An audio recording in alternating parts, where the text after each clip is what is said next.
Entonces, ahora yo hago lo otro. Ahí está grabando, comenzamos la transmisión entonces desde el celular. Eh, bueno, ahí está, me voy de acá y entramos aquí a productividad.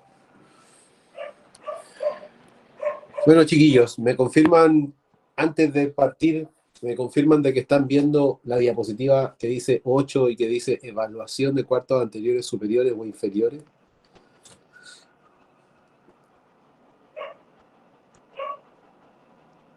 Profe, se ve todo. Ya, ok. Bueno, en la última clase que hicimos, anterior a la evaluación, a la segunda departamental que emitieron hace una semana atrás, nosotros habíamos quedado en esta parte de la presentación que correspondía principalmente a la evaluación de lo que correspondería a la cintura escapular y a lo que correspondería a la cintura pélvica. Que de alguna manera yo les decía que es muy importante tenerlo en cuenta porque muchos de los problemas, muchos de los problemas que se dan a nivel de disfunción en la extremidad superior e inferior a veces tienen su origen principalmente en esta cintura escapular y pélvica. Principalmente esto ocurre mucho más en la cintura escapular que en la pélvica porque la cintura escapular está conformada por mayor cantidad de articulaciones y articulaciones de una magnitud estructural mucho menor. Tanto en el caso de la cintura pélvica, la sacroiliaca y la interpúbica son articulaciones fuertes y muy estables y en verdad para que estén lesionadas tienen que ocurrirle una, una patología o un trastorno que sea grave. Entonces, la importancia de mirar la cintura escapular y pélvica en las alteraciones que puedan ocurrir en la extremidad superior e inferior va a importar obviamente del grado de examinación que uno determine hasta qué nivel de... Alguien quiere unirse, presiona para volver a la reunión. Admitir. Se me fueron. Ahí admití al Daniel y vuelvo al Pablo. Entonces, el grado de examinación o lo que uno quiere indagar en el paciente va a depender obviamente de la examinación que uno realice con él. Entonces, todo esto va a depender de la historia, porque al fin y al cabo si llega un paciente, principalmente todos los pacientes que expongan en la situación clínica, que sientan sensaciones de hormigueo, parestesia o problemas de tipo vasculares en la extremidad superior e inferior, pero principalmente distal, es decir, en el pie y en la mano, obviamente quizá estamos obligados en esa condición a hacer una examinación y evaluación de la cintura pélvica y de la cintura escapular. Entonces, un ejemplo ahí que sale en la diapositiva dice que un paciente con dolor lumbar o la sacroiliaca y en la cadera, o por ejemplo un paciente que tenga dolor de cuello y que lo tenga asociado al hombro, a la escápula, o que pueda tener, por ejemplo, un opérculo torácico. Entonces, bueno, lo que toca el día de hoy día toca el punto 9 y una parte del punto 10. Y principalmente este punto, para mí, en lo personal y en lo personal profesionalmente, creo que es uno de los puntos que marca la diferencia en la evaluación y el tratamiento de los pacientes. Soy un convencido de que la mayoría de los problemas, o gran parte de los problemas musculoesqueléticos, se dan principalmente debido a la falta de elasticidad de los tejidos. Los tejidos, cuando uno lee los tejidos conectivos o uno lee sobre el tejido muscular, siempre el concepto de elasticidad y de extensibilidad está presente. Entonces, la evaluación la evaluación de la elongación o del grado de estiramiento de un músculo es fundamental para poder entender la pérdida quizás de otras condiciones como podría ser la fuerza muscular. Entonces, hoy día vamos a abordar este punto. Entonces hay que entender que la condición física individual depende de una serie de componentes. Cuando hablamos de condición física, la condición física son varias variables, no solamente la elasticidad. De hecho, ahí nosotros podríamos incluir la fuerza, la potencia, la velocidad, la resistencia, el balance, la coordinación, la agilidad, las habilidades. Pero sin duda, la flexibilidad es una parte vital de las capacidades físicas. De hecho, se establece desde la educación física y desde un poco del estudio de movimiento, se establece que las capacidades básicas son cuatro, que es la fuerza, la resistencia, la velocidad y la elasticidad. Es decir, la elasticidad forma parte de las cuatro capacidades básicas de la condición física. Pero en el caso de la flexibilidad, es una parte vital de la capacidad física y es importante como verla como que forma parte de las otras. Es decir, la fuerza se ve alterada si hay una pérdida de elasticidad, la velocidad y la resistencia de la misma manera. Y un poco lo que vamos a hablar hoy día, cómo la flexibilidad afecta también a otras condiciones físicas como son, como es la velocidad, la resistencia y la fuerza, como decía recién. Entonces, a pesar de que en cada deporte o en cada actividad física en particular se requieren distintos componentes en mayor medida o en menor medida, por ejemplo, un rugbyista quizás es más importante que sea fuerte y que sea veloz de que sea resistente y que genere más potencia, porque al fin y al cabo quizás es un trabajo más de una condición de tipo anaeróbica. En tanto, quizás un maratonista, obviamente lo que tiene que mayormente desarrollar es la resistencia. Entonces, cada uno de los deportes, cada una de las actividades físicas que realiza el ser humano tiene una planificación de las condiciones físicas que son totalmente distintas y que intentan cubrir las necesidades propias de la actividad. Pues, por ejemplo, el rugby o el fútbol americano depende en gran medida de la fuerza y de la potencia. Este deporte esencialmente es de fuerza y de potencia. Pero, sin embargo, si uno no realiza ejercicios de flexibilidad dentro de un programa de entrenamiento para rugbyistas, entendemos de que pueden ocurrir una serie de lesiones o pueden haber performance pobre cuando los tipos tengan que competir, y tal un poco como lo comentaba recién, porque la flexibilidad es un componente de los otros componentes.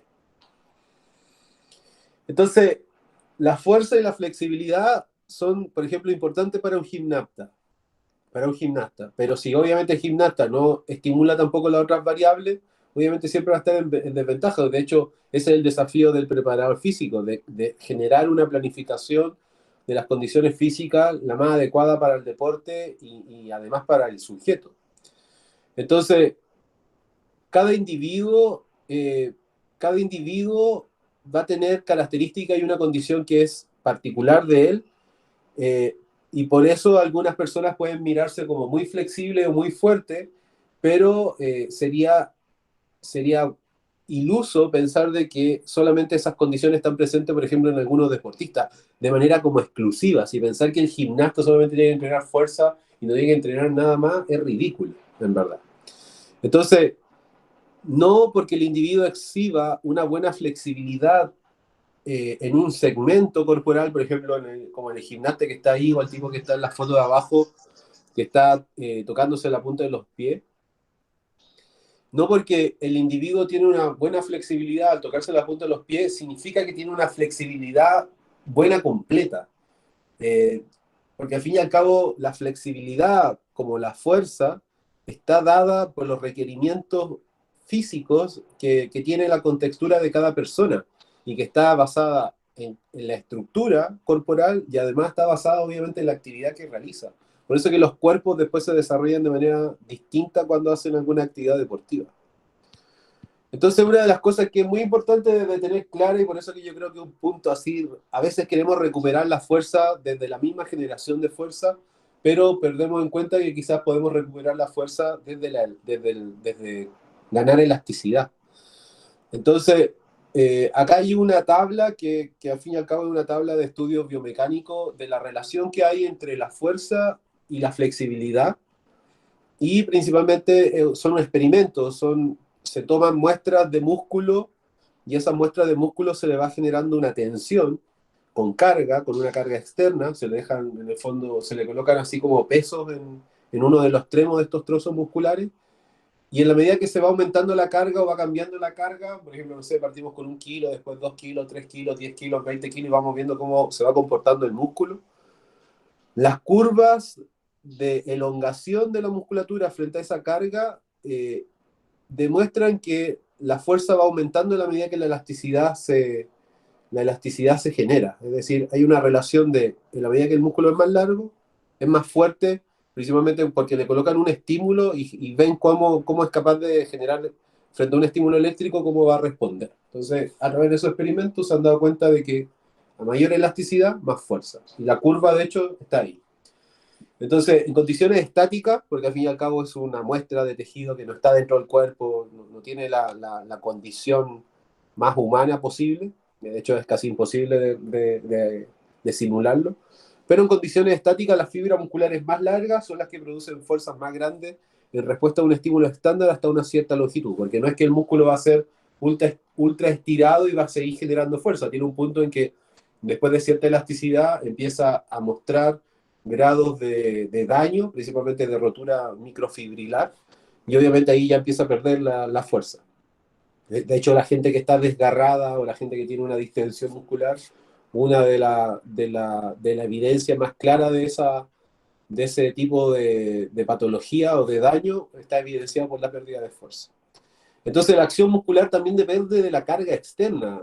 Depende si es cadena cinética cerrada, si es cadena cinética abierta, depende del tipo de palanca, etcétera.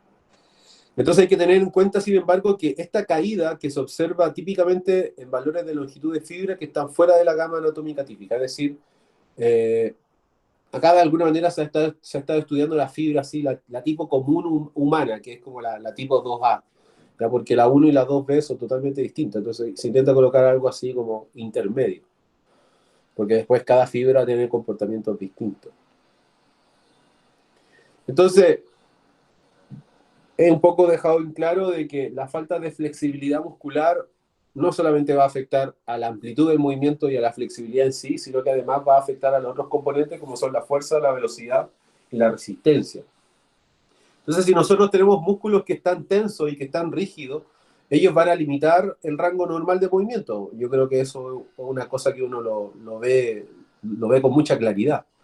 Y en algunos casos, la falta de flexibilidad, ya cuando estamos así muy tensos o estamos muy rígidos, no sé, por ejemplo ahora en el COVID, por estar tanto rato sentado en la silla del computador, esto obviamente contribuye a la aparición de un dolor muscular y en el peor de los casos, a veces hasta dolor de tipo articular, porque después de estar tanto rato sentado en la silla, como que después uno se coloca de pie y igual algo duele en las rodillas, podríamos decir.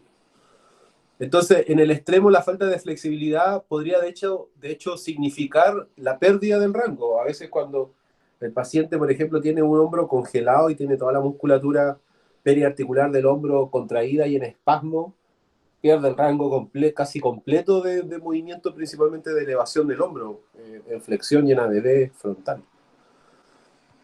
Entonces, obviamente los músculos tensos y rígidos interfieren en la acción adecuada del músculo, es algo que también es casi obvio.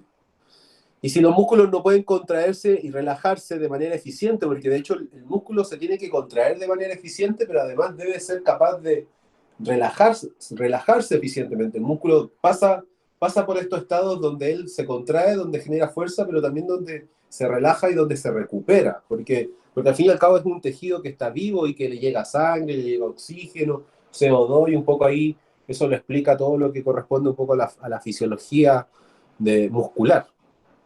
Entonces, si los músculos no pueden contraerse, no pueden relajarse eficientemente, obviamente esto va a generar un rendimiento muscular que va a estar disminuido y principalmente que va a afectar en el control motor del movimiento, es decir, la ejecución del movimiento va a estar alterado principalmente por la falta de esta flexibilidad muscular.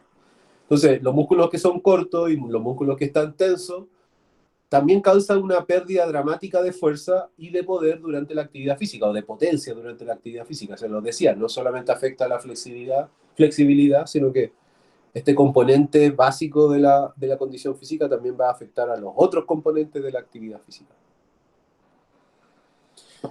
Entonces, en un porcentaje muy pequeño de los casos, los músculos que están apretados y que están rígidos, nos vamos a poner así como un músculo que realmente está en espasmo, como por ejemplo lo del hombro congelado, nosotros podríamos llegar a decir que en un caso de esas características donde hay un espasmo importante, los músculos hasta pierden, o sea, perdón, no pierden, se restringe su circulación sanguínea. Y una buena circulación sanguínea en el músculo es de vital importancia para que el tejido pueda recibir las adecuadas cargas de oxígeno nutrientes y obviamente también eliminar el desecho como corresponde, porque los desechos metabólicos se acumulan, de hecho, en el músculo. El desecho metabólico más común del músculo es el ácido láctico. Entonces la mala circulación sanguínea, debido a este músculo que está apretado, tenso, rígido, obviamente puede generar un aumento de la fatiga muscular y de hecho impedir el proceso de reparación de los músculos, porque los músculos se reparan en la medida que le llegan el oxígeno y los nutrientes. Y también va a perder la capacidad para poder recuperarse, principalmente después de un ejercicio extenuante. Entonces, cualquiera de estos factores, porque al fin y al cabo es un círculo de retroalimentación positiva, una variable afecta a la otra y la aumenta, y eso se retroalimenta positivamente.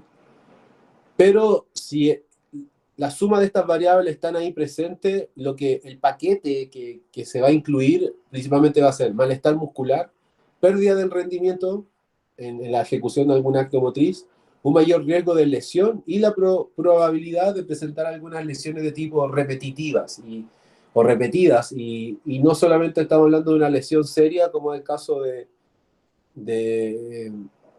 un desgarro, sino que posiblemente también podría ser DOMS, que al fin y al cabo es el dolor post ejercicio, pero repetitivo. Cada vez que hago ejercicio termino con dolor muscular. Entonces, ¿cómo se limita la flexibilidad? Bueno, el sistema muscular tiene que ser flexible para lograr el máximo rendimiento y el estiramiento, porque al fin y al cabo, a mayor estiramiento, mayor fuerza, como lo explicaba recién en el gráfico. Entonces, el estiramiento es la forma más efectiva para poder desarrollar y retener los músculos y los tendones flexibles, es decir, la forma de yo poder conseguir esta capacidad que es la flexibilidad, la consigo a través de un movimiento que es el estiramiento. Y los estiramientos en verdad van a ser de muchos tipos y lo vamos a ir a tocar en detalle. De hecho, les voy a mostrar imágenes de cómo evaluar flexibilidad en ciertos músculos o grupos musculares específicos de extremidad superior e inferior. Pero antes de entrar a hablar de lo práctico, entre comillas, hay que ver qué factores contribuyen a esta disminución de la flexibilidad. Entonces, la flexibilidad o el rango de movimiento puede ser restringido por factores que son internos y factores que son externos, porque si yo tengo una persona que tiene un IMC alto y que es considerada obesa o con sobrepeso, obviamente la masa grasa o la presencia de grasa en ciertas zonas también podría ser un restrictor de esa falta de flexibilidad. La señora quizás es súper flexible o el caballero es súper flexible, pero debido a que tiene más masa adiposa, obviamente tiene una restricción del movimiento, por una condición más metabólica que una condición propia de la flexibilidad. Entonces, factores internos como los huesos, los ligamentos, la masa muscular, por ejemplo, una persona que tiene hipertrofia o practica halterofilia y tiene un bíceps braquial de un tamaño grande, obviamente se le va a estar limitado la flexión del codo. Obviamente también la longitud de los músculos, porque por ejemplo hay pacientes que nacen con parálisis cerebral y tienen condiciones de acortamientos musculares que son estructurales. No es que el músculo está corto porque le falta flexibilidad y hay que llegar y elongarlo, no. Hay una condición detrás que tiene un músculo en un estado de una longitud muscular disminuida. La condición en los tendones y obviamente la piel, por ejemplo, en el caso de una piel que estuviese retraída por una quemadura, obviamente eso también va a generar una alteración de la flexibilidad de algún rango de movimiento. Entonces, esos serían factores internos. Entonces, la pierna humana, por ejemplo, no puede doblarse más allá de una posición recta debido a que la estructura de los huesos y los ligamentos se oponen a que haya más amplitud de movimiento en esa extensión, principalmente el ligamento cruzado posterior. Y los factores externos, por ejemplo, podrían ser la edad, el género. Las mujeres, la edad obviamente lo va a mostrar ahí en un gráfico, a mayor edad perdemos flexibilidad, principalmente debido a la pérdida de agua en nuestro organismo.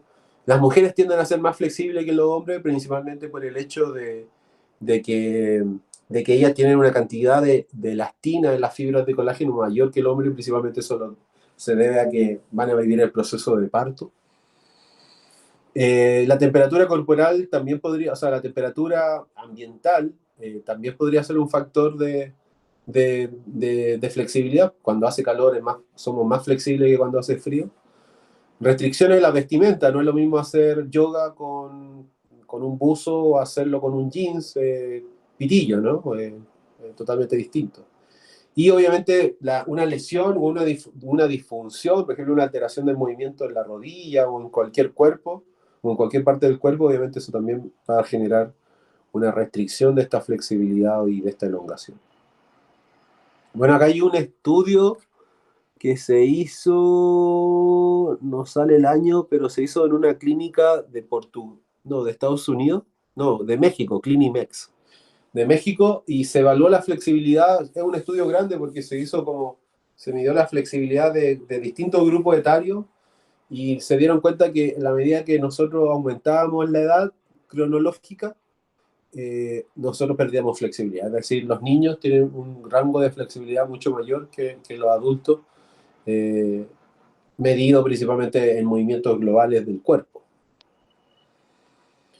Entonces no es ningún secreto decir que a la medida que nosotros envejecemos vamos perdiendo capacidades y después de los 50 o 60 años viene una etapa de la vida donde ya vamos en el deterioro, más que en la regeneración. Entonces, en la medida que van pasando los años, los músculos y las articulaciones se van haciendo más rígidas y más apretadas, y de hecho nuestro trabajo y nuestra labor como kinesiólogo es generar una prevención sobre esa pérdida de movilidad y de fuerza y de flexibilidad, porque es parte del proceso de envejecimiento y que es causado principalmente por la misma degeneración física. Los tejidos tienen una etapa donde se desarrollan y donde después se van degenerando. Y también un poco esto se acentúa principalmente a veces por la sobreactividad, como también la falta de actividad. Hoy en día la OMS establece que nosotros deberíamos hacer todos los días entre media a 45 minutos diarios de ejercicio, ¿no? Antes eran 3, ahora pasó a 5, con distintas dosis para grupo etario, pero más o menos en un promedio con esa cantidad. Entonces, aunque no podemos evitar envejecer, obviamente eso no significa que no podamos trabajar la flexibilidad en cualquier grupo etario, tanto en los niños como en los adultos mayores, y no solamente a través de una elasticidad o de ejercicio de elasticidad desde una figura clínica. El yoga es una actividad que perfectamente genera este beneficio de aumento de flexibilidad. Entonces, la edad no es una barrera para generar este estilo de vida o ajuste de vida distinto, pero obviamente cuando envejecemos vamos a tener que tomar algunas medidas más cuidadosas para evitar que nos lesionemos mientras elonguemos, aunque la elongación en verdad casi en muy poco grado genera lesiones. Yo he hecho elongación mucho tiempo a pacientes y he estado con los pacientes ahí elongando y pacientes de todos los tipos, y nunca nadie se ha lesionado por elongar. Eh, los daños por elongación ocurren más de manera dinámica que de manera estática, así como muestra la imagen. Entonces, obviamente, la diferencia en los grupos etarios es que quizá un adulto mayor, para ganar la misma flexibilidad que un adulto promedio, tenga que trabajar mucho más. Todo esto, al fin y al cabo, se resume en dedicación de tiempo a generar una mantención o un aumento de esta capacidad física. Entonces, hay varios beneficios que tiene la elongación, el estiramiento y la flexibilidad, o tener una buena flexibilidad. Y es principalmente, lo vamos a ver ahora desde un punto de vista más evaluativo y técnico, que cómo evaluamos y cómo tratamos esta ganancia de flexibilidad. Bueno, la forma es la elongación. La elongación es una simple y efectiva actividad que ayuda a aumentar la performance atlética, disminuir la probabilidad de lesión y minimizar el dolor muscular. Pero principalmente los beneficios los consigue a través de cuatro que han estado los más claros que existen, que son: mejora el rango articular, es decir, aumenta el rango articular; aumenta la fuerza muscular; reduce el dolor muscular después del ejercicio, que se llama DOMS; y reduce la fatiga muscular. Esos son como los 4 beneficios de la elongación. Bueno, colocando en cuerpo en ciertas posiciones, que lo vamos a ver ahí posteriormente, como posiciones donde los músculos, el origen de inserción de un músculo está más alejado y obviamente genera la mejor sensación de estiramiento. Nosotros en esas distintas posiciones vamos a ser capaces de poder mantener el músculo estirado y obviamente aumentar su longitud, o llevarlo a su longitud más extensa que tienen en base a los movimientos que permite el cuerpo. Y como resultado de esto, principalmente lo que se va a conseguir en una primera instancia es una reducción de la tensión muscular general. De hecho, se va a reducir el tono muscular. La elongación en sí activa al uso muscular, que es el sensor que está en el interior del músculo, y la activación y la relajación del uso muscular, principalmente la activación, porque ese sensor se activa cuando se tensa el músculo, va a permitir, principalmente va a generar que las motoneuronas alfa, que son las que inervan a la fibra extrafusal, la que se contrae, disminuya su frecuencia y por lo tanto un músculo después de haber sido estirado o elongado va a ofrecer por un cierto momento menos tono. Y obviamente esa disminución del tono genera una mejora, un aumento en el rango de movimiento. En verdad, más que mejora ahí debería decir un aumento, porque no porque aumente el rango va a ser mejor el movimiento. El movimiento va a ser mejor regido por un montón de otras cosas, de hecho, principalmente el sistema nervioso. Así que yo ahí le cambiaría el mejor el rango del movimiento por solamente lo aumenta. Entonces, incrementando nuestro rango de movimiento, nosotros aumentamos principalmente la distancia que va a haber entre los segmentos que se van a mover y principalmente en una idea, es que este aumento del rango de movimiento va a permitir que el daño ocurra en un espacio mayor, es decir, para que el músculo ahora se ponga tenso, yo tengo que recorrer una mayor cantidad de rango articular para poder llegar a esa tensión que quizá antes lo sentía con menor rango.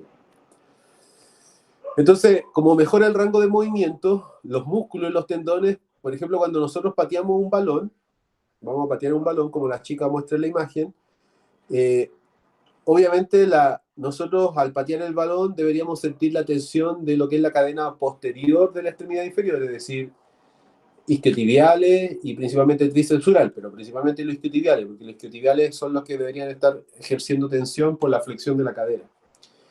Entonces, mientras más flexible sea esta musculatura de la cadena posterior, principalmente los isquiotibiales, obviamente la traslación que podríamos hacer de la pierna o del muslo podría ser mucho mayor. Entonces, los beneficios de mejora de rango de movimiento van en que incluye una mayor comodidad del sujeto para hacer el movimiento, una mayor capacidad para moverse de una manera más libre, una disminución de esa susceptibilidad o percepción de que yo me voy a lesionar por quizás llegar a este rango. Entonces, bueno, por el otro lado, que ya lo había comentado, aumentar la elasticidad y aumentar la flexibilidad de los músculos aumenta la fuerza. Entonces, existe un mito de que el estiramiento es peligroso. Se dice así como, si estiras mucho vas a perder la estabilidad de las articulaciones como la potencia muscular. Es algo que habitualmente en algunas publicaciones todavía no hay un acuerdo si en verdad el estiramiento genera una pérdida de la fuerza o una ganancia. Yo principalmente me guío desde el mundo del control motor y el mundo del control motor lo ha demostrado a través de esos experimentos que le decía con la muestra de los músculos. El aumento de la elasticidad muscular aumenta la fuerza. Pero cuando se ve esto quizás de manera más del sujeto, más del ser humano, claro, ha habido algunos estudios que han demostrado que la elasticidad genera una pérdida de la potencia. Pero la potencia es distinto a la fuerza. La potencia es hacer fuerza en la menor cantidad de tiempo posible. La fuerza es solamente mover carga. Entonces, sí hay estudios que han certificado de que la elasticidad genera una disminución de la potencia. De hecho, no es bueno elongar de manera estática antes de hacer actividad física, sino que hay que hacer estiramiento de tipos dinámicos. Entonces, todavía hay mucha controversia, porque al fin y al cabo estas son tendencias, líneas de visión de los músculos, y una línea cada línea de visión intenta un poco de corroborar o de demostrar que ellos están en lo cierto. Pero principalmente lo que uno ha leído y puede hacer referencia es que la elasticidad estática, como la elongación de la chica de abajo, obviamente hace perder potencia muscular, hay evidencia de eso, pero el estiramiento estático mantenido a largo plazo, así como un entrenamiento, genera cambio en la fuerza muscular y principalmente en aumento. Entonces, aumentando la longitud de nuestros músculos, obviamente estamos aumentando la distancia por la cual ellos se pueden contraer, porque esto es como un elástico. Si yo tengo el elástico y lo estiro un poco, obviamente va a generar una fuerza cuando lo suelto, pero si yo tengo el elástico hasta el punto máximo, antes de que se rompa, y lo suelto, obviamente la fuerza que va a generar va a ser mucho mayor. En el caso del músculo sucede el mismo principio, obviamente agregado con mucho más variables. Entonces, obviamente la elongación muscular va a generar que haya una mejor balance entre el músculo agonista y antagonista, y obviamente eso debe aumentar la capacidad de poder controlar el movimiento. Ya lo expliqué el cuadro, principalmente los estudios demuestran que a mayor elasticidad aumenta la fuerza. Y por el otro lado, había este beneficio que es principalmente que reduce el dolor muscular post ejercicio, llamado DOMS. Entonces, todo alguna vez, después de haber estado inactivo y volver a la actividad física, al día siguiente nos sentimos pésimos porque sentimos todos los músculos densos, adoloridos, rígidos, después de haber hecho alguna actividad de tipo vigorosa o que sentimos como vigorosa. Como por ejemplo, no sé, subir una escalera de 10, 20 pisos y hace rato no haber estado haciéndolo. Entonces este dolor que se genera y que se acompaña posterior al desarrollo de una actividad física se llama dolor muscular post ejercicio. En inglés se dice Delayed Onset Muscle Soreness. No sé si se pronunciará así, pero ahí está escrito, DOMS, ¿ya? Entonces, este dolor, hay varias creencias, todavía no está muy claro por qué ocurre el dolor muscular post ejercicio, pero una parte de la evidencia dice que cuando nosotros hacemos actividad física, obviamente en ese mismo metabolismo que tiene la fibra muscular, algunas fibras musculares resultan con microdesgarro y terminan muriendo. Entonces, la muerte de esas fibras musculares, que después obviamente se van a volver a desarrollar porque es un tejido que está en constante crecimiento, nosotros podemos hacer crecer nuestra musculatura haciendo ejercicios de carga o haciendo algunos ejercicios quizá en cadena cinética cerrada. Y por lo tanto, en ese metabolismo propio de la fibra muscular, este dolor del DOMS se ocasionaría debido a esto. También puede ser por acumulación de sangre y algunos desechos metabólicos, como el caso del ácido láctico. Ahí hay varias líneas de tendencia de la explicación del DOMS. Yo creo que, como todas las cosas, siempre es multifactorial. Entonces, el estiramiento, y obviamente es multifactorial, pero un componente siempre es el predominante. Entonces el estiramiento como parte de un enfriamiento efectivo ayuda a aliviar este dolor. Siempre cuando nosotros hacemos alguna actividad vigorosa y nos quedamos estirando, es evidente que la sensación de tensión no es la misma que en un principio.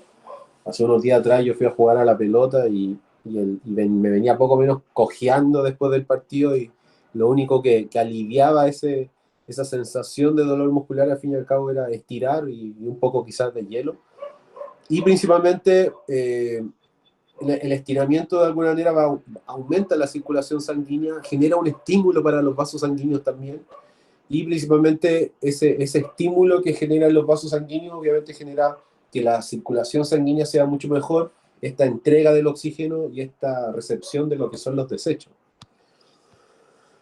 Y lo último es que la elongación reduciría la fatiga muscular y obviamente la fatiga es un problema importante de aquellas personas que ejercitan de manera permanente, ¿cierto? Entonces, porque al fin y al cabo la fatiga muscular en la gente que se dedica al deporte y a la actividad física permanente, obviamente puede ser un signo de una disminución del rendimiento físico o hasta mental.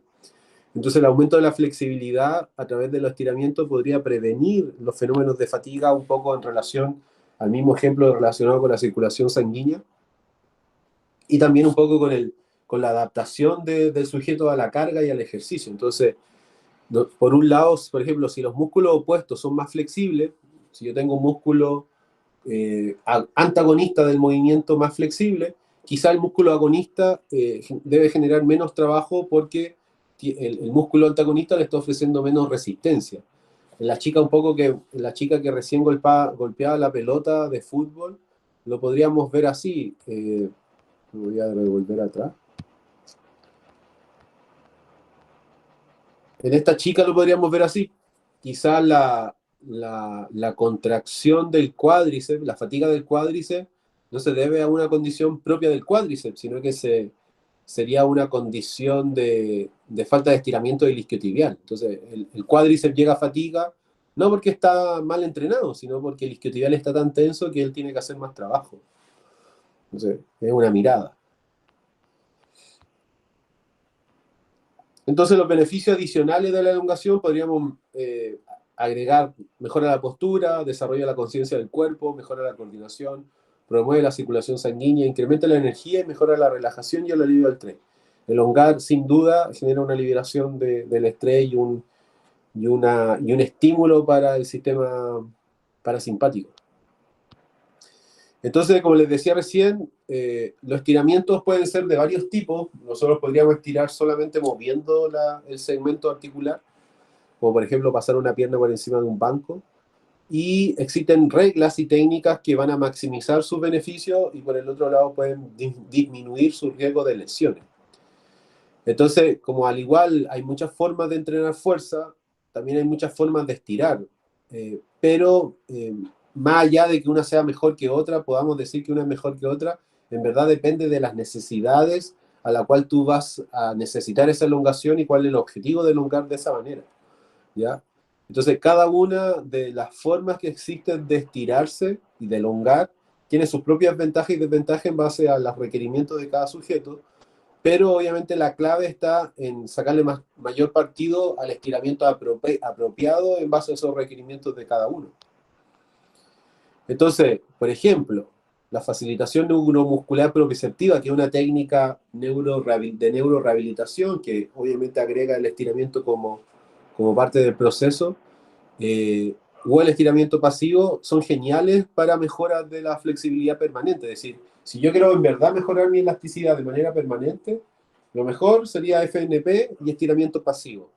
Pero, por ejemplo, antes de la actividad física no son muy buenos porque ahí sería mejor un trabajo de tipo dinámico, un estiramiento dinámico, en mover la articulación hasta el rango final, antes quizás de hacer una actividad vigorosa, puede traer mucho más beneficio en esa circunstancia que hacer un FNP antes de, no sé, de entrar a la cancha. Entonces hay muchas maneras de estirarse, pero la categorización de los estiramientos son dos, tanto de manera estática como dinámica. Dinámica en movimiento y estática quieto. Entonces los estiramientos estáticos son de varios tipos. Están los estiramientos estáticos, están los estiramientos pasivos o asistidos, que es cuando el kinesiólogo llega y mueve al sujeto. Lo estático sería el sujeto estirando pero manteniéndose en una posición.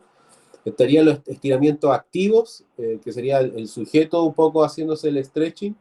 Estarían los FNP y estarían los estiramientos isométricos. Y en los dinámicos están los balísticos, los dinámicos, los activos asilados y los de resistencia y con carga. Entonces acá es como la segunda parte de esta clase de elongación muscular selectiva. Principalmente lo que hago es mostrarles formas de poder evaluar y de poder darle como tratamiento a un paciente que quiera mejorar la flexibilidad en una parte específica. Hay que tener claro de que el movimiento o la posición que adopte el paciente obviamente va a ser elongar no solamente un músculo, sino que a varios, pero particularmente en algunos casos nosotros podríamos decir que un músculo específico es el que más está generando el estiramiento. Entonces, en el caso de estas tres posiciones, si yo estoy me coloco como en 4 y luego apoyo la zona glútea en los talones y genero que los dos brazos se crucen, eso es yo podría evaluar el dorsal ancho y podría además tratarlo. Es decir, un sujeto que no llega a esa posición, eventualmente tiene un acortamiento de este músculo. Otra forma de evaluarlo y tratarlo es con una persona haciendo una inclinación de tronco afirmado sobre una pared de tipo vertical. Y lo otro es si tenemos estos respaldos para el que principalmente se utiliza para los hombros, no recuerdo el nombre bien de esa herramienta. El paciente, claro, podría colocar sus manos en el palo más alejado y dejar caer el tronco y ahí generar el estiramiento de este músculo. Entonces, el dolor, la presencia de dolor, la presencia de molestia, la presencia de compensaciones, obviamente a nosotros nos podría servir para poder tanto evaluar como tratar a este músculo en particular. Después, existen formas de hacerlo pasivamente, pero eso lamentablemente yo no tengo imágenes, sino que yo me sé la técnica para evaluar el dorsal ancho de una manera así como paciente en la camilla. No tengo una imagen.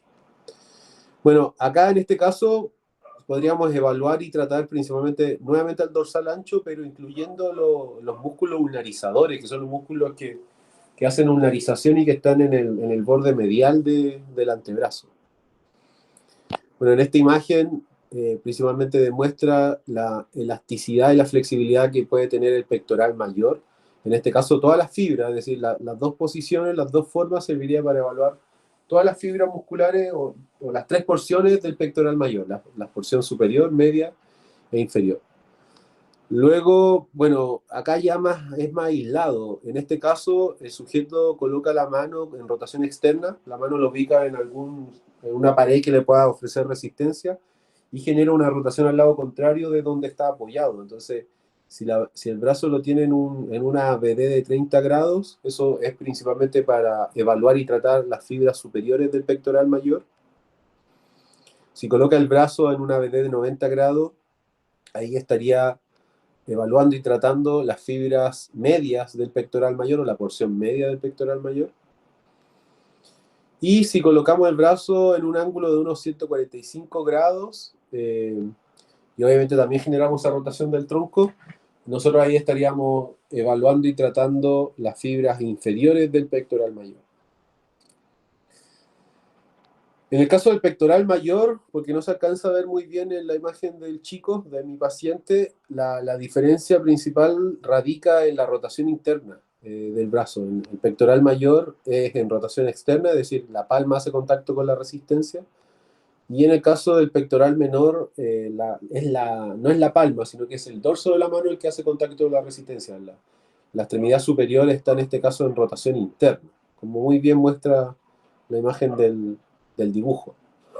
Entonces, el sujeto, principalmente acá, bueno, el chico se está agarrando, está colocando las manos en la cerradura. Coloca las manos en la cerradura, hace la rotación interna de los hombros y intenta de hacer una extensión del hombro, o mantiene una extensión del hombro. Y ahí principalmente está tensándose lo que corresponde al pectoral mayor. Recuerde que el pectoral mayor tiene inserción en la apófisis coracoide y nace de las costillas, como de los bordes laterales de la costilla número 3, 4 y 5. Entonces, así se elonga este músculo.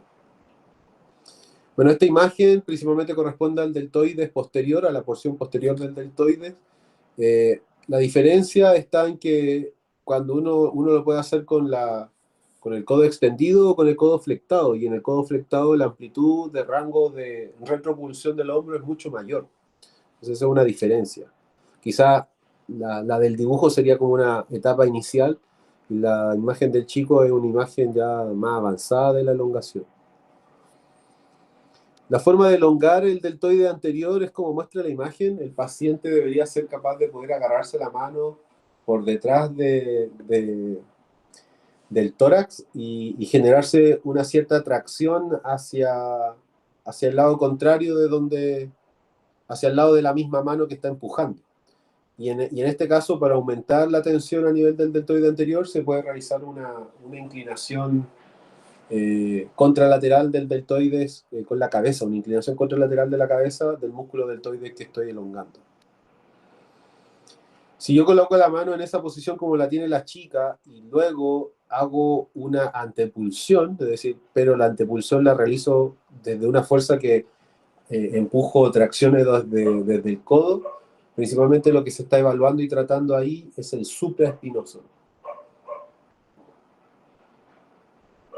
Hago la invitación a que hagan las elongaciones para que sientan los territorios donde se genera la tensión, porque al fin y al cabo no solamente hay que quedarse con la imagen, sino que en verdad hay que uno practicarlo, y de hecho si uno no lo consigue, uno debería entrenarlo, porque ¿cómo le vamos a mostrar al paciente algo que yo soy incapaz de hacer? A veces es bien difícil poder explicarle a los pacientes que llegan a una posición si no son capaces de visualizarlo. Bueno, en este caso principalmente se está elongando el infraespinoso. Acá el sujeto se coloca como la posición del deltoides, pero con la diferencia de que del deltoide posterior se coloca de esa posición, pero luego con la mano que fija a la altura del codo, él hace una rotación externa, y esa rotación externa principalmente pone en tensión al infraespinoso. Bueno, en el caso del subescapular, pacientes de cúbito supino y una sola rotación externa, eso ya evidencia si existe una flexibilidad de subescapular. Aquellos pacientes que nos llegan a una rotación externa de 90 grados, principalmente se debe a un acortamiento de este músculo, que es un músculo bien interesante porque su escapular va de la cara anterior de la escápula y se va a insertar en la cápsula articular. Entonces, cuando este músculo está con un problema serio ya en el tendón, termina afectando la cápsula.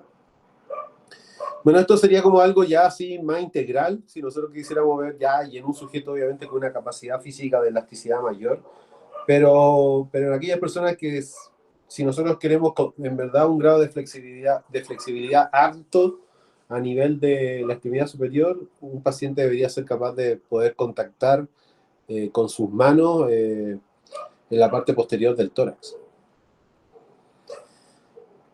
Bueno, este corresponde al bíceps braquial, la cabeza larga. También el paciente fija la mano con una rotación interna, es decir, con el dedo pulgar hacia abajo, y genera una rotación del tronco más una extensión del hombro que le pueda ayudar a tener una mayor flexibilidad de esta cabeza larga del bíceps. La cabeza larga del bíceps, recuerde que pasa por el surco intertubercular, y al pasar por el surco intertubercular, la sensación de tensión se va a sentir ahí. Bueno, no es una forma más simple, sino que corresponde a la otra porción del bíceps braquial, principalmente es esta extensión de codo con una extensión de muñeca. Bueno, la del tríceps típica, el paciente se debe llevar el brazo en ABD y se debe contactar la mano desde el codo y generarse un movimiento de rotación externa escapular o de una mantención del ABD, ¿ya? Así como llevarse lo más posible el codo hacia la cabeza. Y ahí estamos probando el tríceps braquial. Si el paciente tiene el codo estirado con pronación y genera una flexión de la muñeca, principalmente ahí vamos a estar evaluando y tratando los músculos que son los extensores de muñeca y dedos. Muy importante, por ejemplo, en este caso, epicondilitis lateral. Y si iniciáramos al elongar los flexores de muñeca y dedos, claro, el paciente debería colocar el codo en extensión y desde la muñeca hacer una extensión de muñeca con una resistencia ofrecida por el brazo contrario.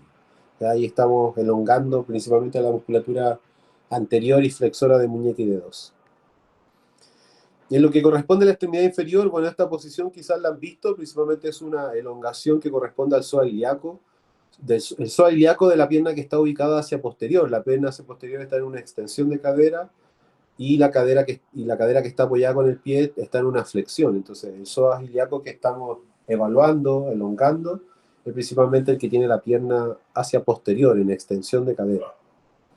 Muy importante que el dorso del pie haga contacto con el piso. Muchos cometemos el error de dejar el pie en dorsiflexión en vez de plantiflexión en esta elongación. Bueno, quizá un poquito más agresivo sería que desde la pierna que está atrás hacer una tomada con la mano y obviamente generar una mayor elongación del recto femoral y obviamente de este psoas ilíaco. Bueno, estas posiciones principalmente sirven para evaluar y tratar lo que correspondería al glúteo, principalmente a los tres glúteos, al mayor, al medio y al menor, pero con una mayor predominancia del mayor.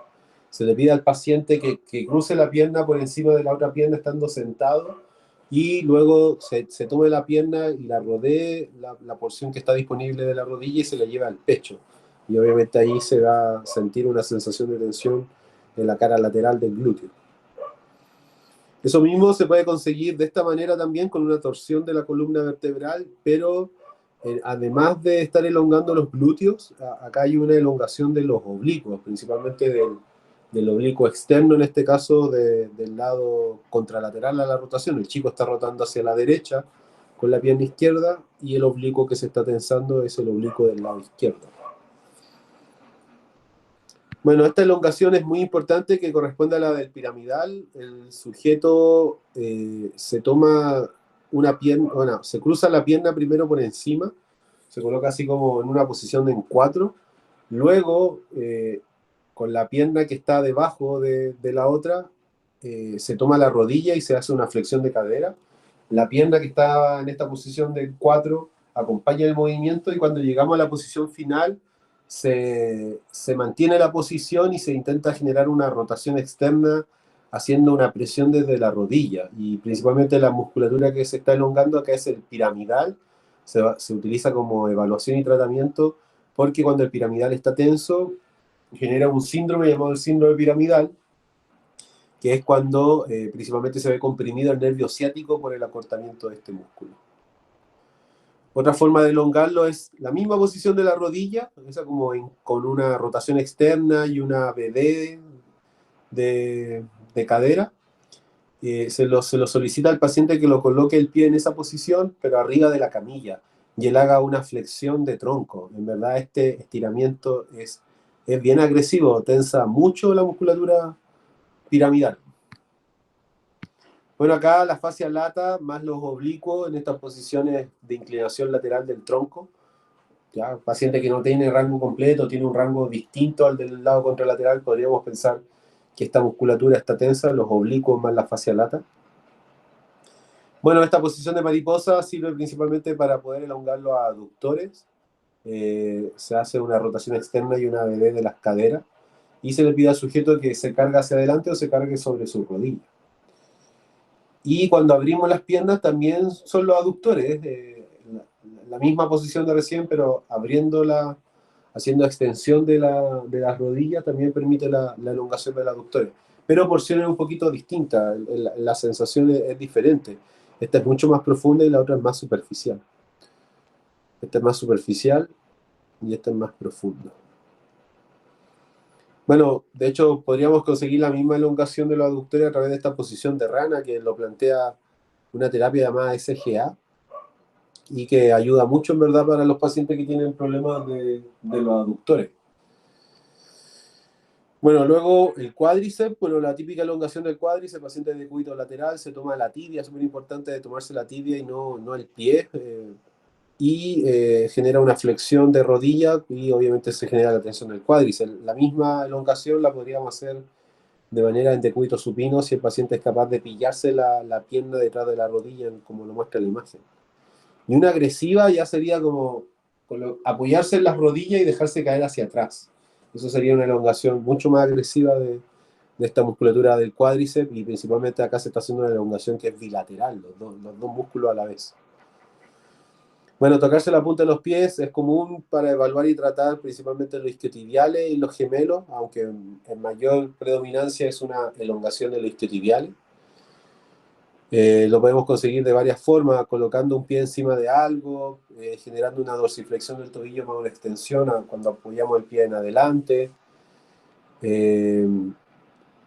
Y principalmente las mismas elongaciones de recién también ayudan a conseguir la elongación del tríceps sural, de los gastronemios, pero particularmente la mejor forma de evaluar y tratar el tríceps sural es a través de la foto del chico, que es como colocando el pie en extensión de cadera, rodilla extendida, más dorsiflexión del tobillo, y ojalá lo más alineado posible, que el pie no haga ninguna rotación interna externa y se mantenga esa posición. La dorsiflexión del tobillo siempre va a agregarle un componente mayor de flexibilidad al tríceps sural. Siempre cuando el paciente haga dorsiflexión de tobillo, eso le da una mayor elongación al tríceps sural por sobre los isquiotibiales. Los isquiotibiales se elongan más por la flexión de la cadera y la mantención de la extensión de la rodilla. Entonces, como lo ven, esta forma sería una manera eficaz de evaluar y tratar al sóleo, la elongación del sóleo. El dejar que el tobillo, que el calcaño caiga o que el talón caiga desde el aire, como cuando uno está ahí colocando el pie en una escalera. Bueno, en este caso, cruzar la pierna y tomarse el tobillo y hacer una inversión del tobillo ayuda en la elongación, en la evaluación y tratamiento de la elongación de los fibulares. Y en el mismo caso, si solamente en vez de hacer inversión del tobillo, hacemos solamente flexión plantar, es decir, extensión del tobillo, se evalúa más el tibial anterior y los extensores del ortejo. Mientras más distal sea la tomada, mientras más la tomada esté más en el ortejo, obviamente se va a incluir más esos músculos extensores del ortejo. Y si nosotros posicionamos el pie de esta manera, esto lo voy a cambiar. Si nosotros posicionamos el pie principalmente de esta manera, por ejemplo, si lo posicionamos de esta manera en una pared, y lo posicionamos de esa manera en la pared, principalmente nosotros podríamos generar una evaluación y tratamiento de lo que es la fascia plantar. Recuerden que en la planta del pie hay una fascia plantar y que obviamente tiene un rol predominante en lo que es la marcha y el estar de pie. Bueno, vamos a hacer un break para un poco descansar porque ya vimos este punto 9 y yo le voy a dar al otro. Entonces, no sé si puedo detener la clase. Vamos a volver. Son las 16:30. Están vivos, ¿no? ¿Están ahí vivos todavía? Bueno, la invitación, como les decía recién, es más que nada... voy a dejar de compartir.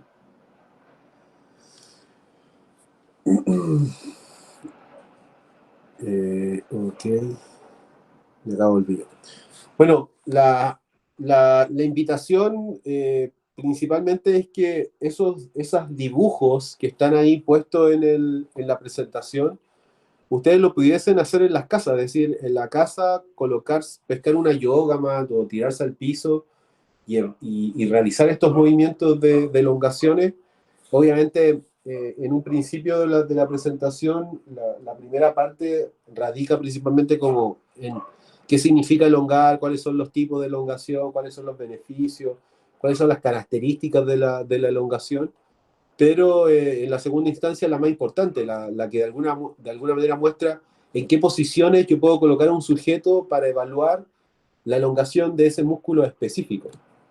Entonces, obviamente hay muchas más posiciones. Yo establezco, les muestro como las posiciones que son básicas y que son las más conocidas, pero por ejemplo, desde el mundo del yoga, obviamente hay posiciones que son mucho más complejas y que en verdad tienen un nivel de exigencia que es alto.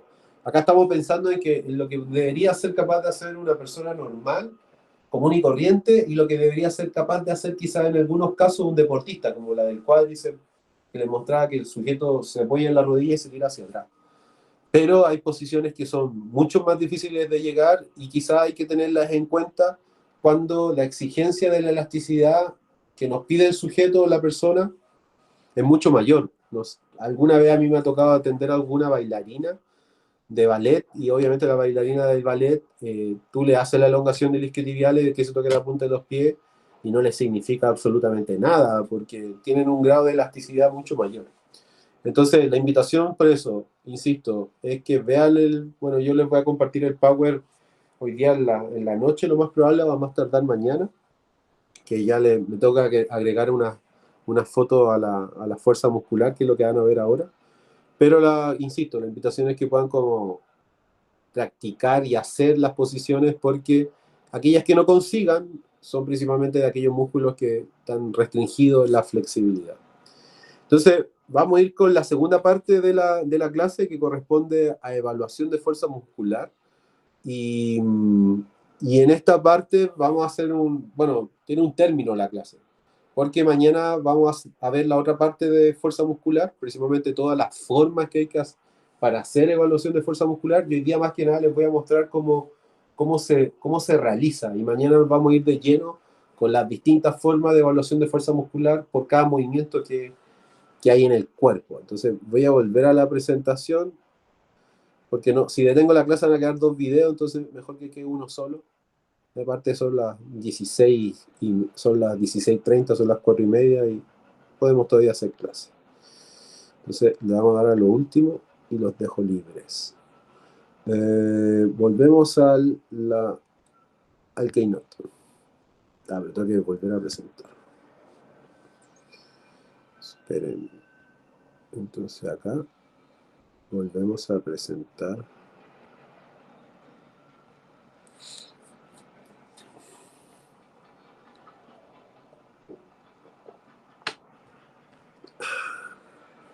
Ya, ahí está compartiendo. Y ahí está de nuevo el PowerPoint. Así que con esa imagen de la fascia plantar ahí, la invitación. Esa forma de hacer la elongación de la fascia plantar anda muy bien si colocamos el pie en una pared. Bueno, evaluación de fuerza muscular. ¿Me confirman de que están viendo el Power para seguir y darle a esto último y dejarlos libres? ¿Cómo se ve la presentación? Sí, profe, sí se ve. Ya. ¿Quieren descanso o le damos nomás al tiro? ¿O quieren 5 minutos ahí darse la vuelta y volvemos? Al tiro nomás le damos. Y los dejo libres antes mejor, ¿no? Sí, profe, dale nomás. Ya. Bueno, como les decía recién, la primera parte de la evaluación de la fuerza muscular la vamos a ver desde una manera más en torno como a las generalidades. ¿Cuál es la escala de la evaluación de la fuerza? ¿Qué significa cada número? Vamos a hablar un poco como qué cosa hay que tener en cuenta cuando realizamos un test de evaluación de fuerza muscular y algunos principios que están relacionados a eso. Es imposible pensar de que cuando le pedimos a un sujeto que haga, no sé, una flexión del codo, el único músculo que se está contrayendo y está ejecutando el movimiento es el bíceps. Los músculos ocurren en sinergia, son muchos músculos trabajando en manera unísona en un movimiento, pero siempre hay una identificación de un músculo que es el agonista principal o el motor primario. Entonces, la evaluación de la fuerza muscular es una aproximación, y eso hoy día, porque esto lo he estado hoy día trabajando en la mañana, es una aproximación, y eso está en negrita y está subrayado porque es una aproximación, es decir, si nosotros evaluamos la fuerza, nunca vamos a tener un dato real, significativo, totalmente sincero y totalmente cierto sobre la evaluación de fuerza muscular de un sujeto. Ya es una aproximación nomás, y es una aproximación que también es circunstancial, es decir, es propia del proceso nomás. Yo no puedo decir que el sujeto tiene una fuerza muscular alta porque me dio alta en un día. Un poco hay que hacer la evaluación de la fuerza muscular. Hoy en día se realiza en base a parámetros muy específicos que principalmente van en torno a la electromiografía. Entonces la evaluación muscular que se propone clínicamente, que esta resistencia al movimiento, es colocarle la mano al sujeto para evitar que él haga el movimiento y así evaluar la fuerza, no podemos establecer que es algo totalmente exacto, sino que es una aproximación de una valoración de la fuerza y de la función muscular, obviamente. Entonces, obviamente esta aproximación de la valoración de la fuerza y de la función muscular van a ser componentes fundamentales del movimiento y del estado postural.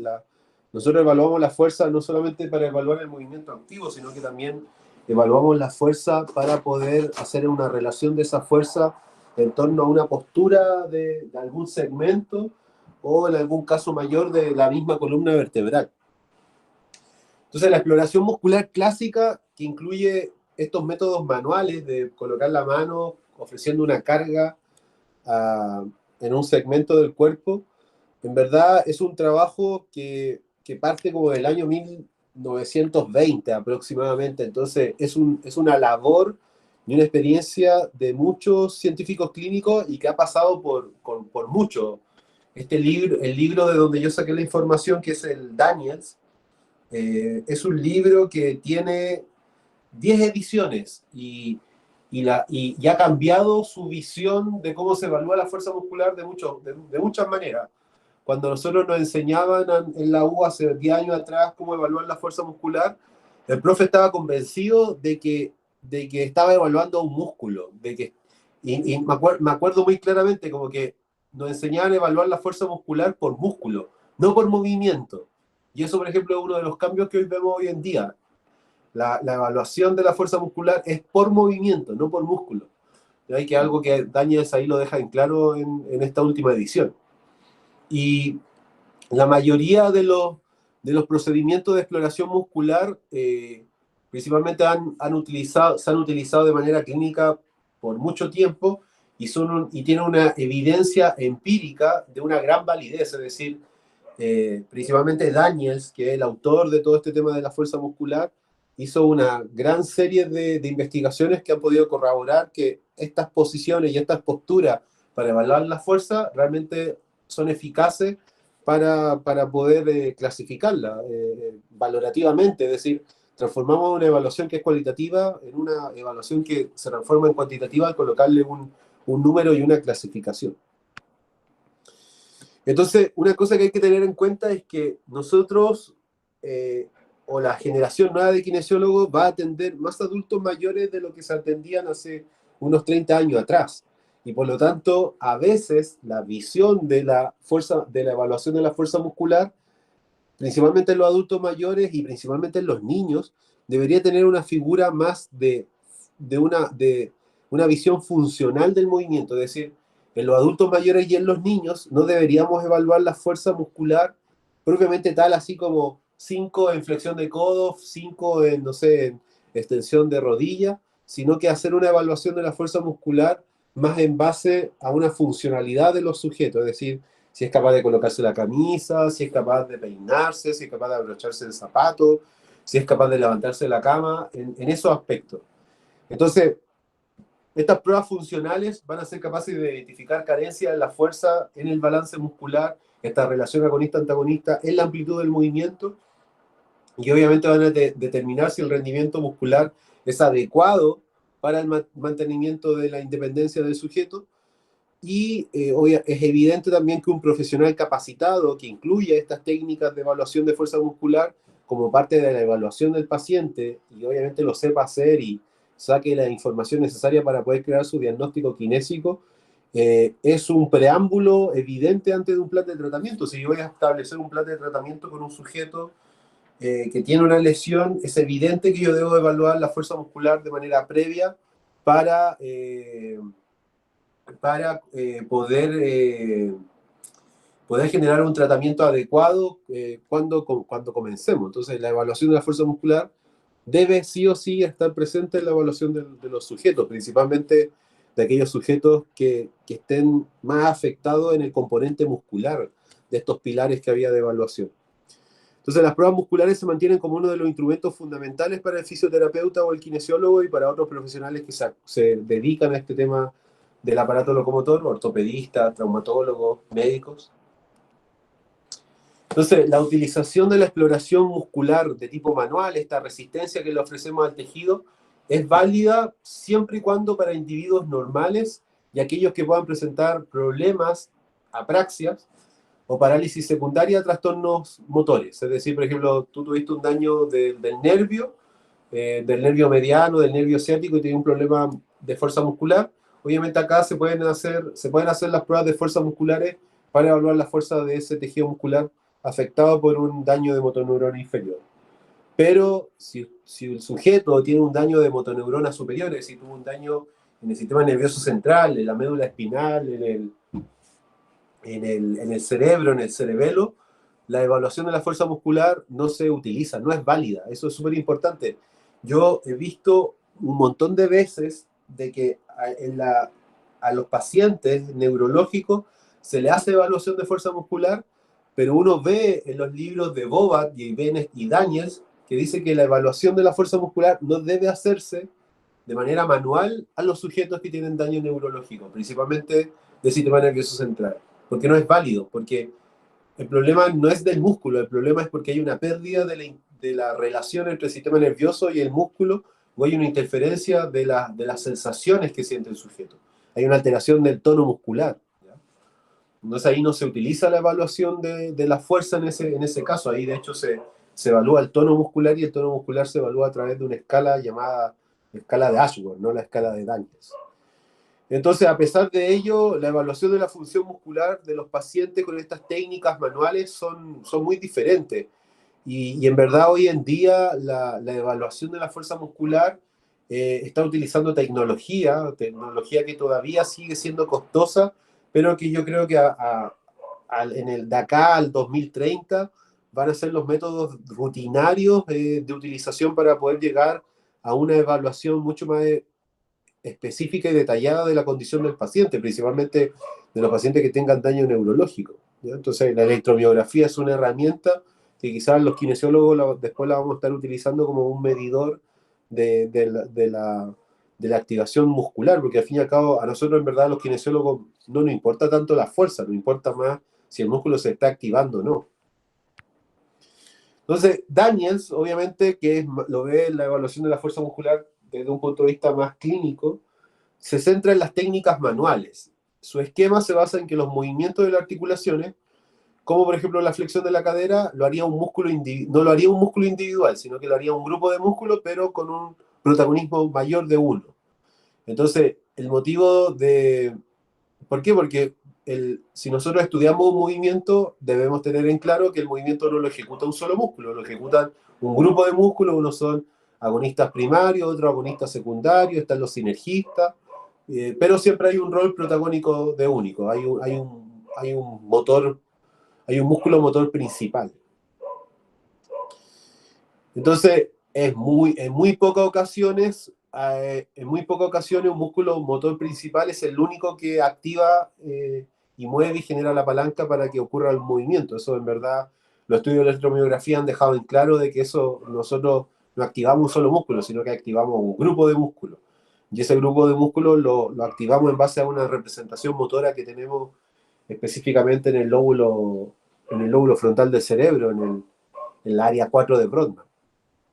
Entonces, por ejemplo, cuando hacemos extensión de rodilla, yo no le puedo decir a usted, oiga, ¿sabe qué? Se está activando solamente el vasto medial o el vasto lateral o el resto interno o el resto anterior. Cuando hacemos extensión de rodilla se activan los cuatro de manera secuencial, pero al final de manera unísona. Entonces, no existe la forma de poder aislar un músculo en una evaluación de fuerza muscular. En algunos casos se puede dar, pero así aislarlo solo completamente es imposible, ¿ya? Entonces, la actividad definitiva de cualquier músculo siempre se da a través de esta electromiografía. La electromiografía ha permitido definir estos conceptos que yo le estoy comentando el día de hoy, y en verdad han sido estudios numerosos. En el libro sale de que todavía no ha sido completado, pero cuando uno ve desde la biomecánica cómo es la electromiografía, y en verdad está todo hecho. Se sabe qué músculos se activan en la marcha, se sabe qué músculos se activan en ciertos movimientos deportivos, porque de hecho los sujetos tienen como todo bien, tienen el mapeo de la actividad articular y muscular en cada uno de los gestos deportivos para poder hacer las correcciones después con los deportistas. Algo que va a ser evidente en unos días más cuando parta el Juego Olímpico. El desarrollo de la electromiografía ha permitido que las performances deportivas sean mucho mejores que antes. Entonces, estos ejemplos de exploración manual en lo que el examinador coloca previamente un miembro y dice que solamente se va a activar un músculo, eso es erróneo, porque al fin y al cabo los trabajos de electromiografía se observa que hay una activación de muchos músculos, pero siempre va a haber uno que es predominante. Por ejemplo, una manera de poder aislar un músculo, porque al fin y al cabo el aislamiento de los músculos no existe, pero en algunas posiciones sí se pueden aislar los músculos, pero siempre va a quedar un rasgo de trabajo cooperativo, pero podemos aislarlo y que sea eventualmente un músculo el que trabaje más en esa ejecución del acto. Entonces, el tema está, por ejemplo, en el tríceps sural. El tríceps sural, como ustedes bien saben, es un músculo profundo que es el sóleo, y son dos músculos superficiales que son los gastrocnemios. Entonces, los gastrocnemios, que son los superficiales, son biarticulares, es decir, participan en la flexión plantar y también participan en la flexión de la rodilla. En tanto, el sóleo es uniarticular, es decir, solamente hace un movimiento, y principalmente el movimiento que hace el sóleo es solamente la flexión plantar. Entonces, si yo evalúo la flexión plantar, yo no sé si la flexión plantar la está realizando el sóleo o la está realizando los gastronemios. Entonces, una forma de poder aislarlo y saber y ver solamente el funcionamiento del sóleo es principalmente pedirle al paciente una plantiflexión del tobillo, pero con una flexión de rodilla. Es decir, le pedimos al paciente que haga una flexión de rodilla y desde esa flexión de rodilla, de unos 90 o 70 grados, le pedimos que haga flexión plantar. Y en ese caso, principalmente la actividad se la llevan el sóleo, porque los gemelos ya están siendo activados en la flexión de la rodilla. Entonces, el sóleo es que se llega a hacer cargo de la flexión plantar. Si yo hago flexión plantar con extensión de rodilla, ahí el trabajo lo hace principalmente los gastrocnemios. Entonces, es una forma un poco de poder hacer un aislamiento de un músculo en una posición, pero al fin y al cabo no es que el sóleo haga toda la pega, sino que el sóleo en esa posición hace un trabajo de tipo predominante. Entonces, los sistemas de puntuación es por grados. Entonces, los grados de valoración se registran de una manera numérica y cada número representa algo de manera cualitativa. Entonces, 0 representa la ausencia de la actividad y 5 es la respuesta normal al test, ¿ya? Que obviamente es una respuesta normal a un test de tipo manual, a una resistencia ofrecida principalmente por el clínico, por el kinesiólogo. Entonces, Daniel se basa más en test aplicados a un movimiento que a músculo. Acá un poco ellos antes evaluaban músculo, pero después se dieron cuenta que en verdad había que evaluar movimiento. Entonces, la puntuación representa la actividad de todos los músculos que están involucrados en ese movimiento, pero obviamente con un músculo agonista primario, principal de ejecución de ese acto. Entonces, cada puntuación numérica va acompañada por una palabra que expresa el resultado del test en términos de tipo cualitativo, es decir, cada número tiene un significado clínico, y principalmente la evaluación de la fuerza muscular en esta escala que es de Daniels. Bueno, la valoración 0 significa nula, 1 actividad escasa, 2 mal, 3 regular, bien, 4 y 5 normal. Entonces, ¿qué significa?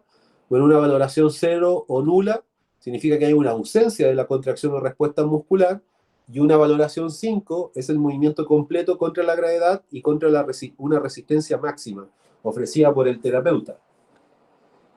En un término medio estaría regular con el número 3, que es cuando el paciente ejecuta el rango de movimiento completo, pero sin ni una resistencia. ¿Ya? El paciente logra el rango de movimiento, pero sin resistencia. Entonces, una cosa que hay que tener en claro, si un paciente no tiene rango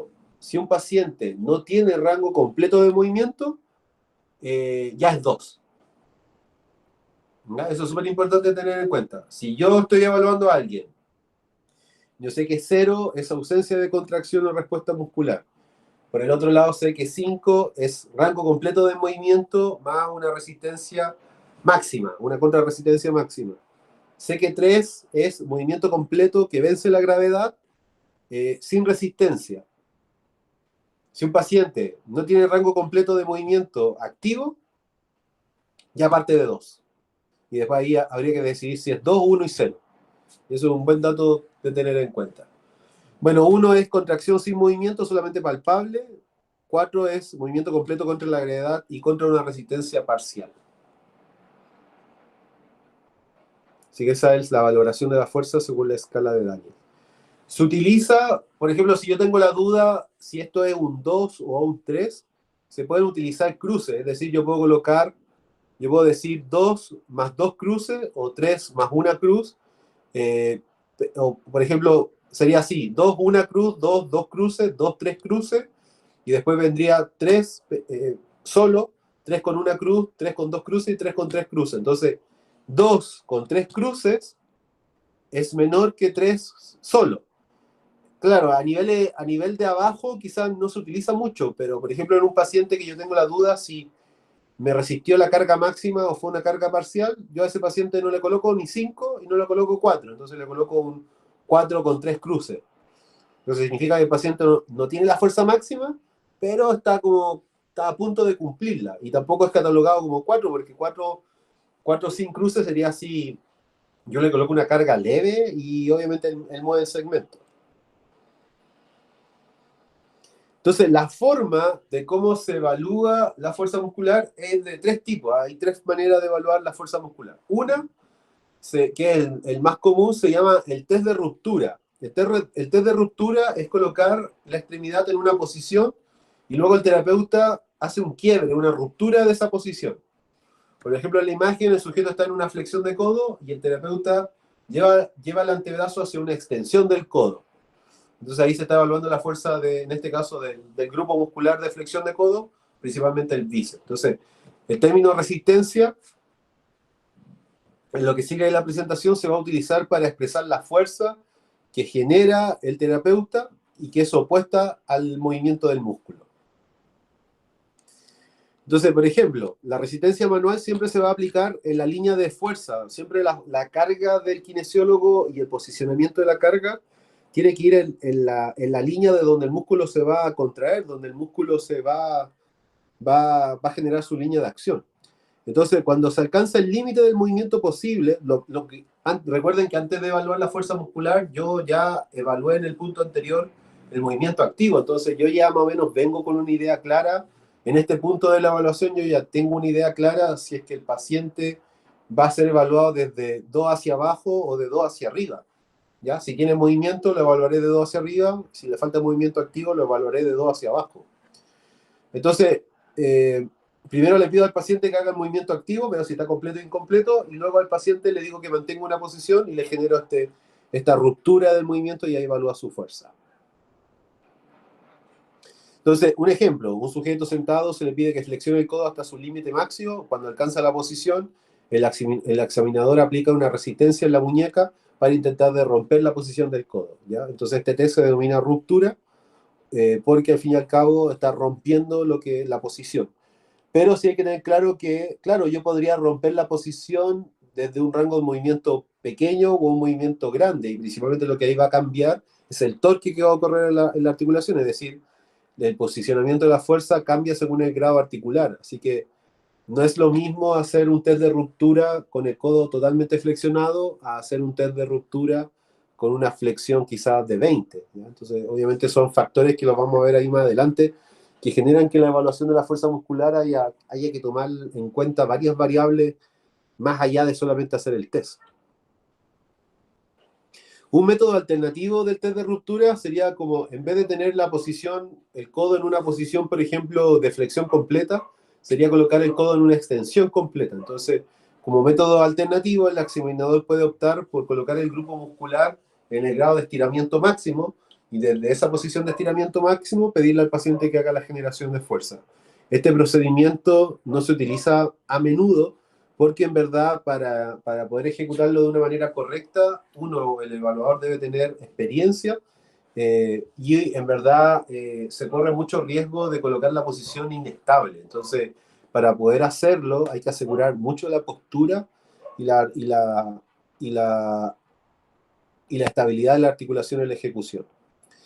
Y el otro test, que es el que más se utiliza, de hecho, el otro es el que destaca el libro como el más reconocido, pero en Chile, principalmente como nos enseñaron la fuerza muscular, el que más se utiliza es que el paciente rompa la resistencia en la medida que va generando el movimiento, es decir, es como una resistencia activa. Entonces consiste en que la aplicación de la resistencia manual, como muestra la figura, la resistencia sería la flecha negra, la resistencia manual es opuesta a la contracción activa de los músculos. La contracción activa vendría a ser lo rojo y la resistencia debería ser lo negro. Entonces, al paciente le colocamos la resistencia en todo el recorrido del movimiento, ¿ya? Y es el test que más se utiliza en Chile. No sé por qué se enseñó de esa forma la fuerza muscular como en gran parte de la universidad. El test de ruptura, de hecho, se utiliza, pero se utiliza como una manera más fuerte de generar resistencia en una evaluación de fuerza muscular. Esto es mucho más fácil de ejecutar en el paciente que un test de ruptura. Entonces, durante la acción, el examinador va aumentando gradualmente la resistencia manual hasta alcanzar el nivel máximo y obviamente de lo que pueda tolerar el paciente.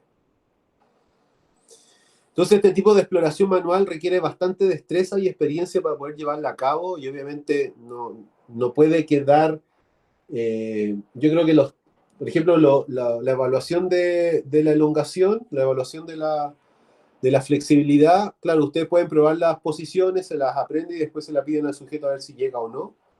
Y eso se puede hacer de manera online. Pero la evaluación de la fuerza muscular, yo hoy día le voy a mostrar unas fotos, pero te la tiene que enseñar alguien, porque te tiene que hacer las correcciones, te tiene que hacer la retroalimentación, y eso obviamente tiene que ser de manera presencial. Entonces, este tipo de exploración manual muscular, como es manual y tiene contacto físico, obviamente hay una destreza y una experiencia que se consigue con la práctica. Pero la práctica no solamente en la ejecución, sino que en la práctica de que alguien te lo enseñe, que alguien te corrija principalmente.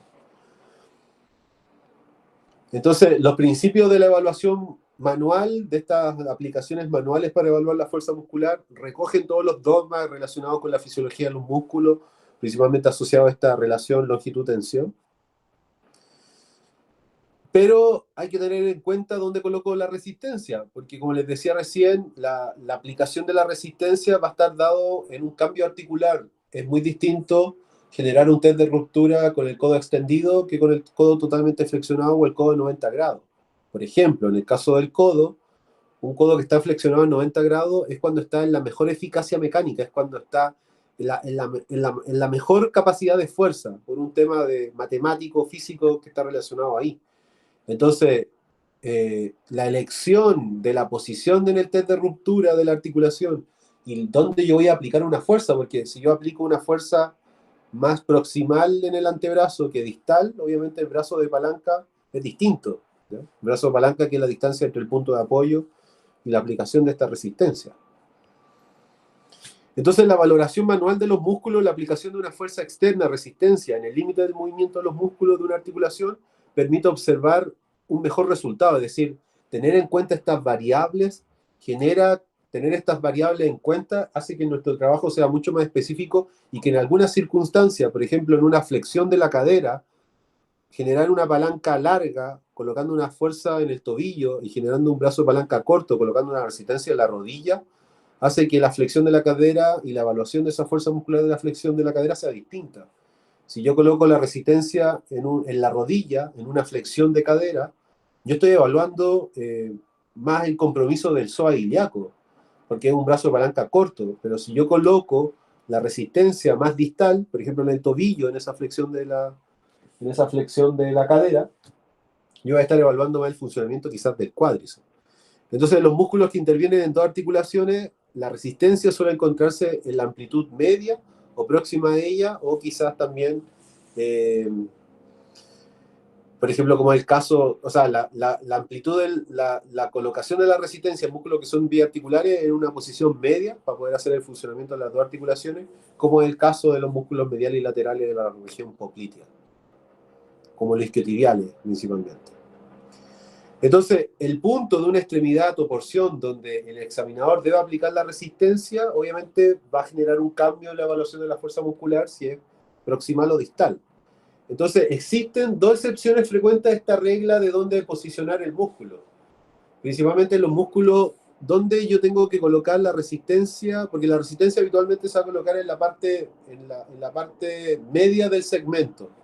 Pero en algunos casos se va a colocar proximal y distal según lo que queramos conseguir. Pero, por ejemplo, en el caso del muslo y de la escápula, la aplicación de la fuerza en un lugar totalmente alejado de la zona. Por ejemplo, si yo quiero evaluar el psoas ilíaco, la resistencia puede estar en la rodilla, puede estar en el tobillo, y en el caso de las escápulas, la evaluación de la fuerza muscular de la escápula, que es lo que vamos a ver hoy día, como último, de hecho, la resistencia se coloca en el húmero. Ya, y que es un poco lo que comentan ahí.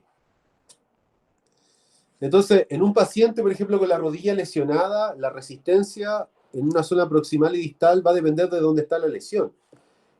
Por ejemplo, cuando se utiliza una palanca corta, yo coloco la resistencia en un lugar más proximal a la zona del movimiento articular.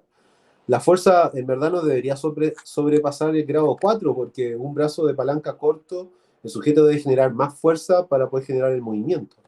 Entonces, no se hace resistencia máxima cuando yo aplico una fuerza más proximal.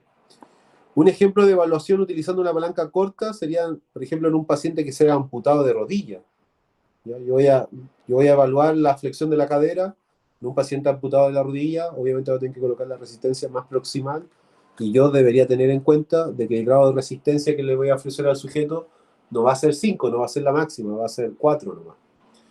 Esto principalmente se debe a que hay una pérdida del peso de la pierna y en especial porque estamos evaluando un poco la pierna en un proceso terapéutico que quizás vaya a llevar a que esa pierna, ese muslo amputado o esa pierna amputada, yo la quiero en un buen estado para la colocación de la prótesis. Entonces, si genero una resistencia 5, capaz dejo con dolor al paciente y retraso su colocación de la prótesis por haber hecho un acto de tipo negligente.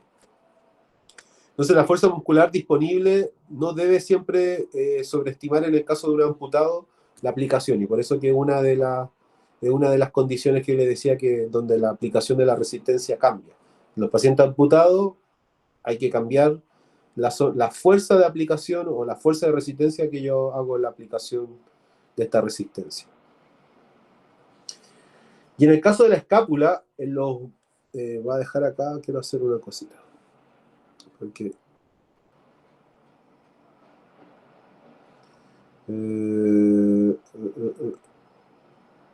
acá, pacientes con amputación, lo quiero marcar con negro, para que esté.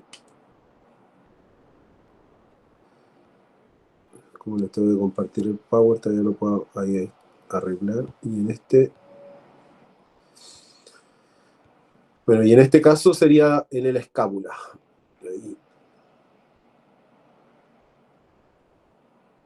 Ya, y el caso de los músculos vértebroescapulares, que serían los músculos romboides, el redondo menor, el redondo mayor. En este caso son ellos.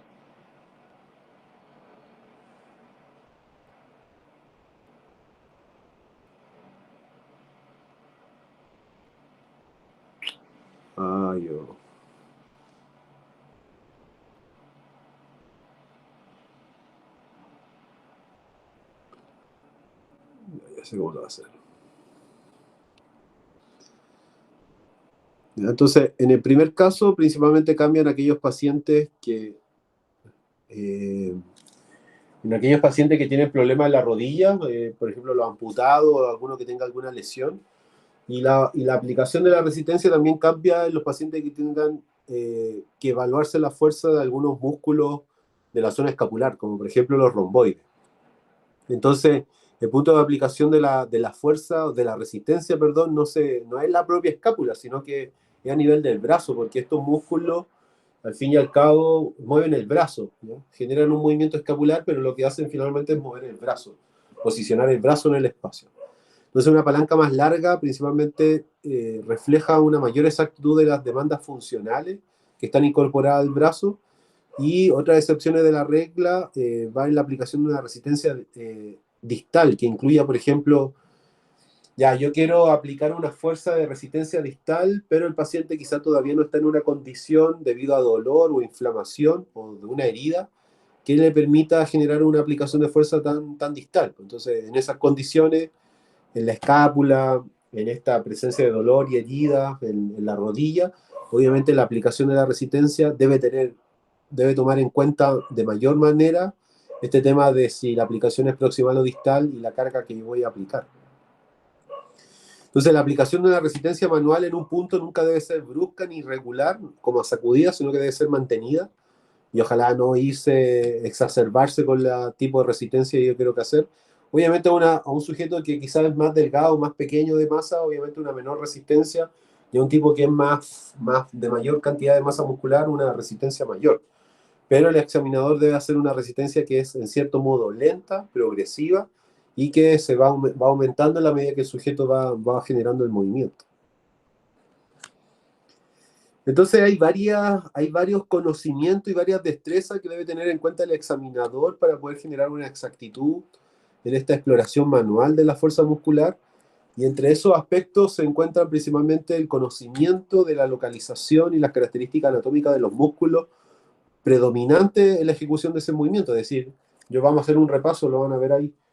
Yo vuelvo a hablar un poco de movimiento y cuál es el músculo principal que hace ese movimiento, ¿ya? Si yo les digo flexión de cadera, esperemos que todos estemos pensando en el psoas ilíaco. Si yo hago extensión de rodilla, Esperemos que todos estemos pensando en el cuádriceps. Si hacemos dorsiflexión del tobillo, espero que todos estemos pensando en el tibial anterior y en los fibulares.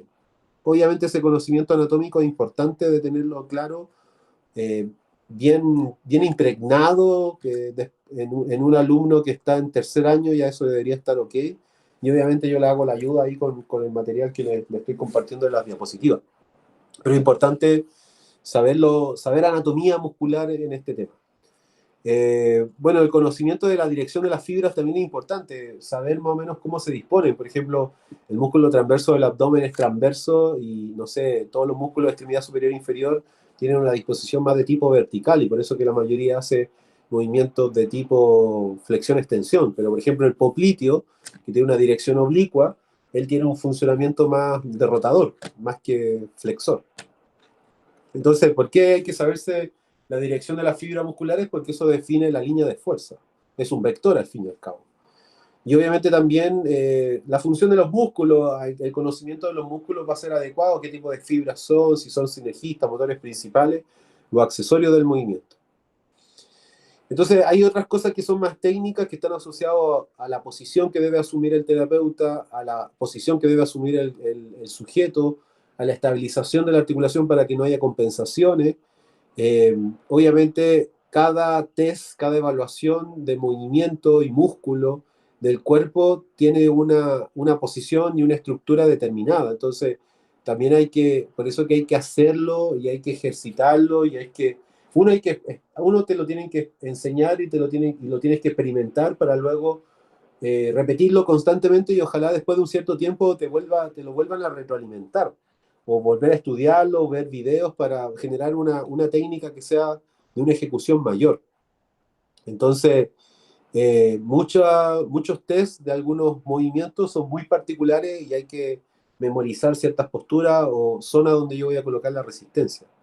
Obviamente hay que también tener la capacidad de percepción de poder reconocer que el músculo se está contrayendo y palparlo principalmente, para generar una palpación de los músculos en aquellos pacientes principalmente que tengan grado 0, 1 y 2 de daños en esta evaluación de la fuerza muscular.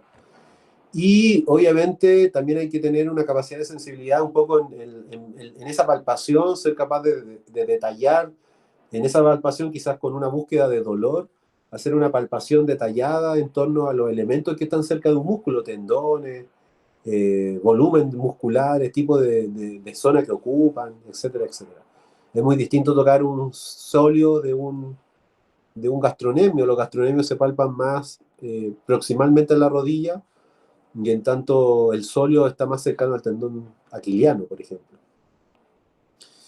Entonces, dentro más de los saberes y destreza que debe tener el examinador, el conocimiento, por ejemplo, de una compensación, de que el movimiento está ocurriendo con una desviación. Eso es importante de reconocerlo y asociarlo quizá a condiciones de deformación articular o hiperlaxitud de los pacientes. También hay que ser capaz de identificar y tener conocimiento de cuáles son los nervios que inervan ese músculo, porque si un músculo está en un estado 0, 1, 2, donde hay una actividad baja, a veces el proceso no solamente pasa por una lesión muscular, sino que puede pasar por una lesión de la motoneurona inferior y dentro del conocimiento de esta evaluación del movimiento, de la fuerza muscular, del músculo que está ejecutando el acto, también hay que hacer un reconocimiento de la inervación que le corresponde, de las raíces anteriores que controlan el músculo que ejecuta ese movimiento. Y lo otro es principalmente el conocimiento en relación a una exploración que sea exhaustiva y una interpretación exacta de los resultados que tengamos de las pruebas, que la evaluación sea buena, que la examinación sea buena, pero que además la interpretación de los datos también sea correcta, en torno principalmente a la información que ha sido recogida en los puntos anteriores, anamnesia, evaluación de movimiento activo, pasivo, etc.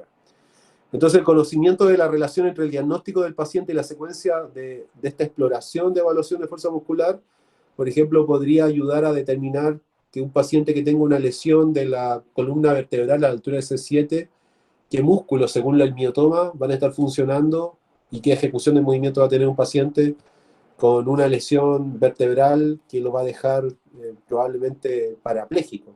Pero ¿por qué mueve o no mueve el dedo pulgar? ¿Por qué mueve o no mueve el dedo meñique? ¿A qué miotoma? ¿A qué raíz? Porque el daño fue en esta altura, la médula espinal está en esta zona, etc. Entonces, también la evaluación de la fuerza muscular conlleva una capacidad de adaptación importante de nosotros como terapeuta con los sujetos, porque como les decía, no es lo mismo evaluar la fuerza muscular de una mujer de 40 kilos a evaluar la fuerza muscular de un hombre de 100 kilos.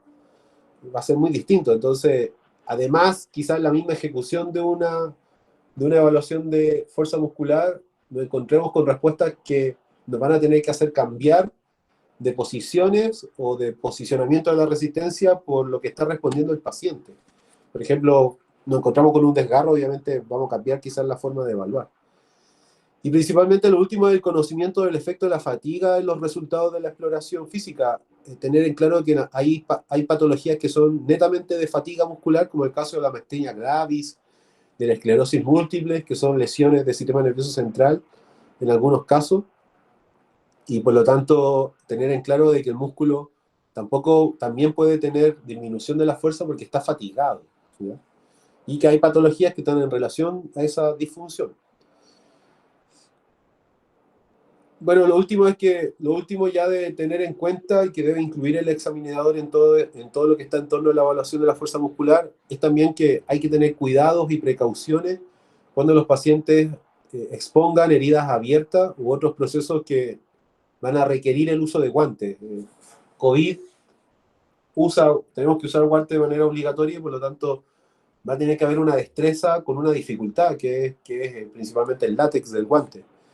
Y lo otro es que pacientes que pueden quizá estar conectados con tubos o son o sobrepeso, silla de ruedas, pacientes en una sala de cuidado intensivo, postrado en cámara, con respiración asistida, obviamente va a traer dificultades en la evaluación de la fuerza muscular y nosotros vamos a tener que tener esta capacidad de poder adaptarnos a la situación. Entonces, el kinesiólogo y el terapeuta debe evitar los atajos. No, yo evalúo la fuerza de esta forma porque así me hace más cómodo. No, eso es mentira.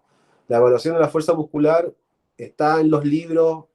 Hay un autor que se llama Daniels que escribió de esto, tiene 10 ediciones del libro y él explica que esto tiene un procedimiento tal como se evalúa la presión arterial.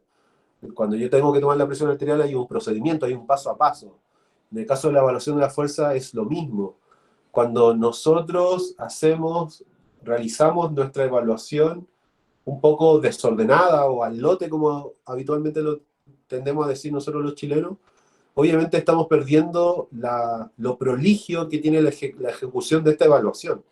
Entonces, estos atajos o trucos de oficio, en verdad son técnicas o procedimientos clínicos que deben ir descartándose. Y tenemos que asumir que la técnica de evaluación de la fuerza muscular es una y tiene este procedimiento y tiene todas estas líneas que yo les conversaba de que hay que tener en cuenta.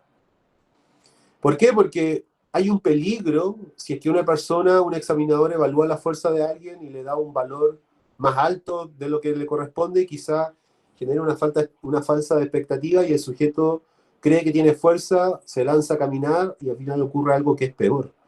Entonces, la asignación de un puntaje inadecuado obviamente puede traer alteraciones graves quizá en la clínica y en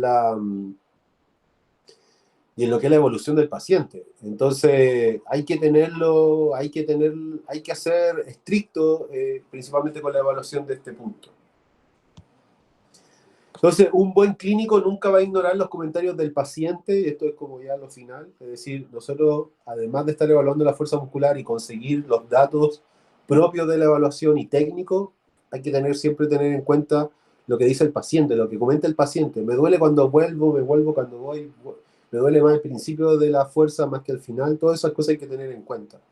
Porque obviamente lo que comenta el paciente al fin y al cabo es lo que nosotros tenemos que solucionar y una buena comunicación va a generar siempre una muy buena vía de comprensión y de respeto entre lo que es el kinesiólogo y el paciente.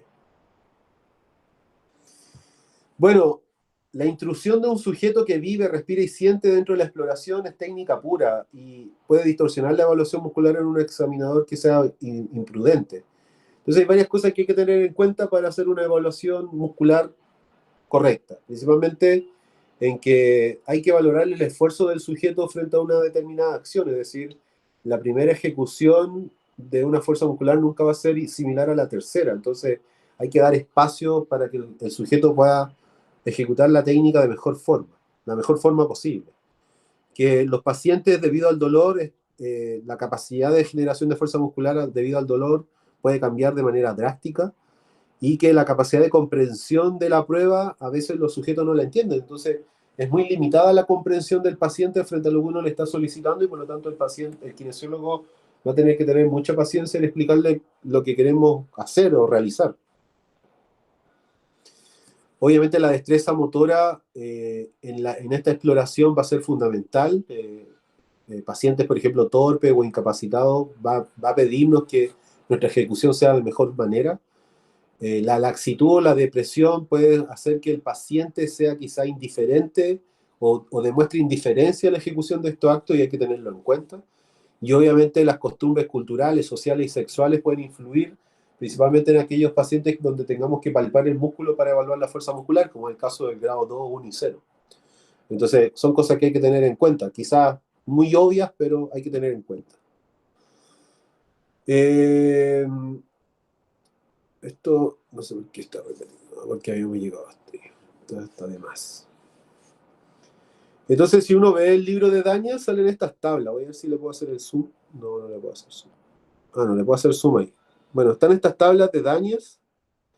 Esta es como la evaluación de la fuerza, por ejemplo, de los movimientos del tronco, de la extremidad superior. Ya, por ejemplo, yo evalúo la flexión del codo.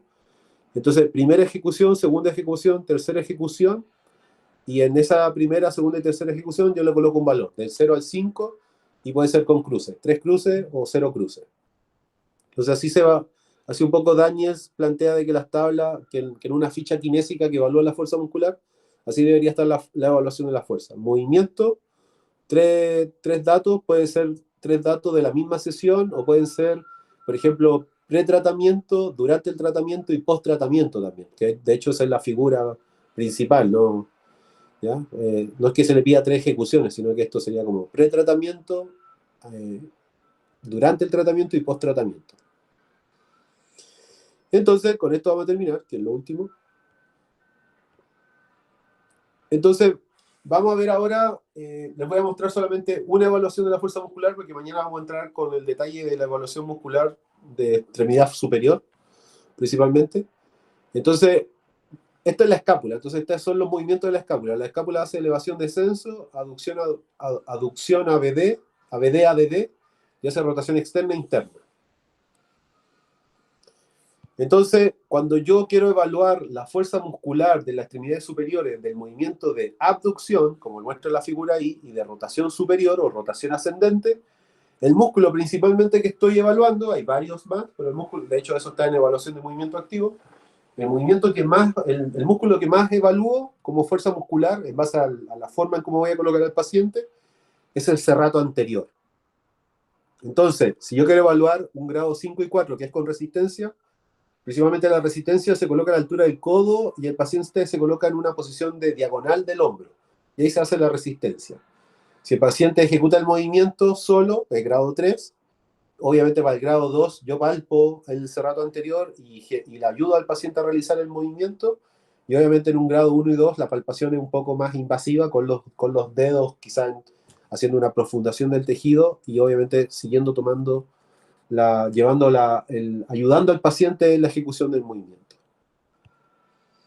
Entonces, esto es aducción y rotación superior de la escápula, y principalmente el músculo que se está evaluando ahí corresponde al serrato anterior. Entonces, esto ya queda para mañana, porque vamos a ver todos los movimientos del cuerpo. De hecho, ahí están todas las... Yo llegué hasta la escápula y voy a continuar con la extremidad superior, pegando estas imágenes.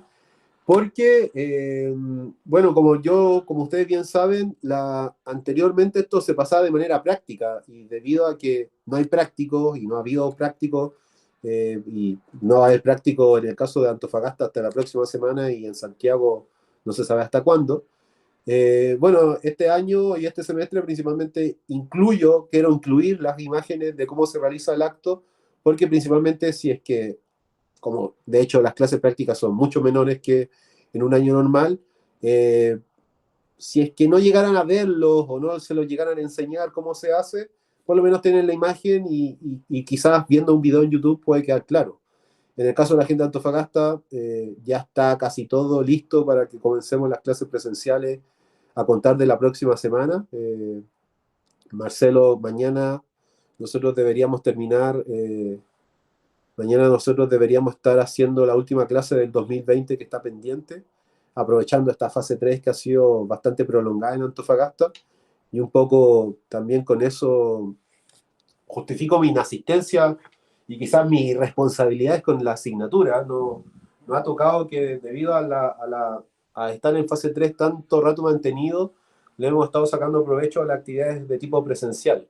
Así que un poco ahí, por eso también tanto trabajo y un poco tan perdido con algunas cosas de la asignatura, pero si yo comparo cómo se ha realizado la asignatura en comparación con otros años, principalmente lo que es el Power, obviamente lo tiene mucho más completo. Entonces, como les decía recién, principalmente esta clase de evaluación de fuerza muscular, yo quiero agregar todas las imágenes como las vieron, de todos los movimientos, porque entiendo que los chicos de Antofagasta nos vamos a ver y yo les voy a enseñar la técnica y cómo se hace, pero en el caso de quizás de la gente de Santiago, por lo menos que sepan de dónde viene la imagen, que es de un libro, que en este caso es Daniel, y que hay videos en YouTube donde un poco quizás muestran cómo se ejecuta la técnica.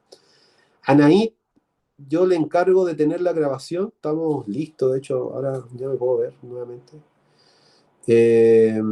Y bueno, nosotros vamos a seguir haciendo clases online. Yo mañana, porque tengo que conversar con el Marcelo si al fin y al cabo mañana va la clase presencial o no, les confirmo.